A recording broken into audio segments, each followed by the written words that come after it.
Hi, I'm Akash. Welcome to Akashri Concepts. Today, I'm going to discuss about the variable frequency drives.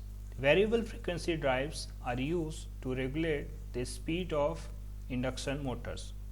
So, in an earlier video, I have discussed the concept of induction motor and its working.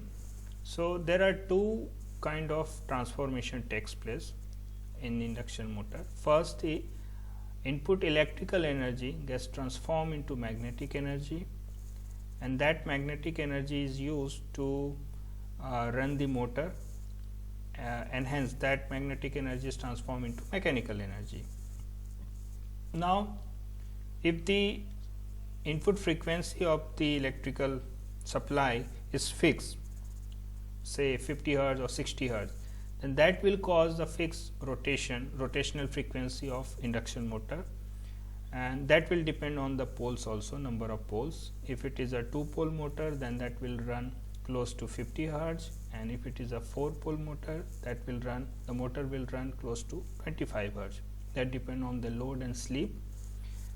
Now, in order to regulate the speed of the motor, we need to control the frequency of the input supply.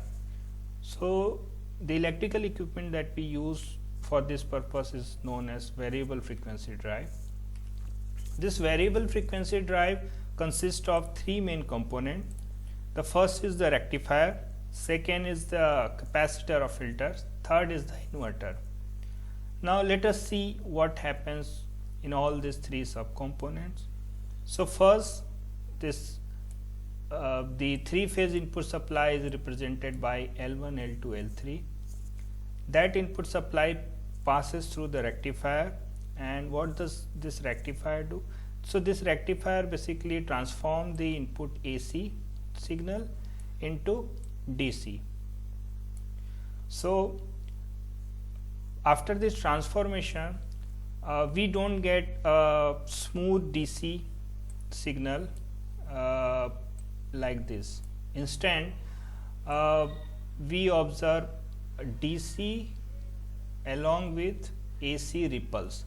So, we need to remove that AC ripples. For that, we use this filter. So, here the capacitor works fine in order to remove these ripples. So, after that, we get a smooth DC signal. That DC signal is now passes through the inverter. Now, what does this inverter consist of? So, this inverter consists of switches. Here you can see there are 6 switches. Now, in order to generate a particular frequency, for example, instead of 50 hertz, we are interested to generate a 25 hertz frequency. Then these switches will turn on and off in order to produce that 25 hertz, and then by limiting or by regulating the duration of that on and off, we can also regulate the amplitude. So, at the same time, we change the frequency as well as amplitude of the input signal.